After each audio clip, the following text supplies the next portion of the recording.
Shalom Chaverim, I'm Stephen Ben-Nun. You're watching Israeli News Live, and the threat of North Korea is definitely not going away. And in fact, those threats of North Korea are causing a ripple effect all over the world, because from what it looks like that we've been examining in the Russian media as well, it seems to be that North Korea, if this ends up going down, is going to definitely spread like a wildfire and completely out of control, at least for the short times, for foreseeable future, that is. The National Interest published this article here today. North Korea is to test a nuclear missile that could strike America this year, states the article right here. It is very troubling, says the U.S. intelligence community believes that North Korea will test a long-range intercontinental ballistic missile. This actually came out yesterday, I apologize. ICBM this year in an attempt to prove that Kim Jong-un has the capability to strike directly at the American homeland. The Korean regime has been preparing its new missiles for the past several years and has developed miniaturized nuclear warheads designed to fit atop such a weapon. North Korea is poised to conduct its first ICBM flight test in 2017, according to this article right here. And this may be why we see on Fox News this particular, on Capitol Hill, this came out, and let me play just a little bit of this for you. Director Coates, the threat we face are ever expanding. In the United States, because of its growing missile and nuclear capabilities combined with the aggressive approach of its leader, Kim Jong-un. Kim is attempting to prove he has the capability to strike the U.S. mainland with a nuclear weapon. He has taken initial steps toward fielding a mobile intercontinental ballistic missile, but it has not yet been flight tested. North Korea updated its constitution in 2012 to declare itself a nuclear power, and its officials consistently state nuclear weapons are the basis for regime survival, suggesting Kim as you can see it right there, there is definitely a threat that the United States is trying to deal with. In fact, a rare situation also. North Korea sent a letter to Congress protesting U.S. sanctions. Now that may seem like a sign of weakness on the leader of Kim Jong-un to send a letter of to the Congress protesting the U.S. sanctions, but don't take that as a sign of weakness, but rather a sign of ultimatum. You're causing us a lot of problems. We may very well retaliate. But like I said, though, this is getting completely out of control, if you ask me, because Russia also is in very much concern about the threat of nuclear war. This article right here in the Russian language, it states here, is it really that bad, gentlemen? The author of this article on topwar.ru doesn't seem to think that the threat is as bad as what General Posniker brought out a few days ago, what we shared with you on Israeli News Live here on YouTube.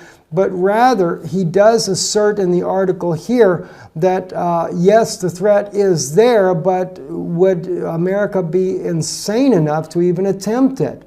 And some of the translations I'll share with you. The initial message of the article comes from the speech of the first Deputy of Head General Staff, Posniker is who he's talking about. Powerful hidden component for the rapid global strike. Now, we shared that article with you.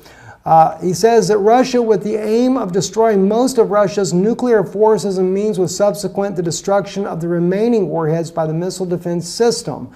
Now, this is where General Posniker stated that he believes that the United States is planning a first strike on Russia. And the article here is actually challenging that, saying that it would be insane for the United States to attempt it, that no matter how many missiles they have, even if they go as high as 2 to 3 defense missiles for every one Russian warhead, that eventually Russia is going to break through and retaliate, and that Russia still would have the capability of dropping the equivalent of 3 Hiroshima bombs on the United States.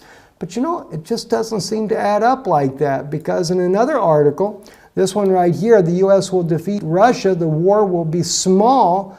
They began to analyze the article that came out in the United States on Business Insider, where the United States suggestively considers, according to the Business Insider, military and defense, that the United States has the capability of defeating Russia in a very small but rapid war.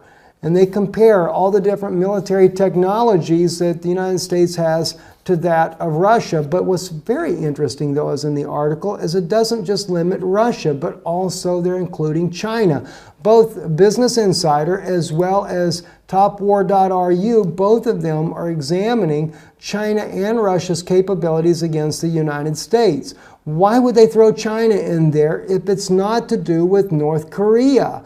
North Korea seems to be the big issue because China is obligated to protect North Korea in the event of a war, according to the 1961 agreement. So this is what could cause the issues to spiral out of control. And Russia, seeing as President Trump has become more defiant over Syria, is seemingly to distance himself from President Trump and siding himself with North Korea as well by moving his own intercontinental ballistic missiles to the border, actually not ICBMs, but his S-400, S-300 systems to the border with North Korea there, suggesting that they would ward off any type of attack by the United States. China has done the same. Even the Bulk M3 from Russia has been moved there to knock down the Tomahawk cruise missiles, seeing as the 300 and 400 system didn't hold up to par over in Syria.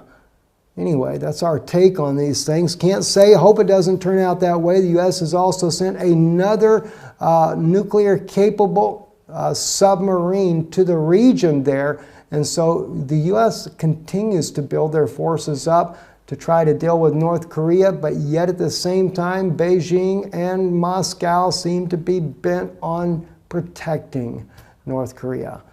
What's going to happen when all this comes at the end of the day? Your guess is as good as mine. I'm Stephen Ben-Nun with Israeli News Live. Shalom and have a good day.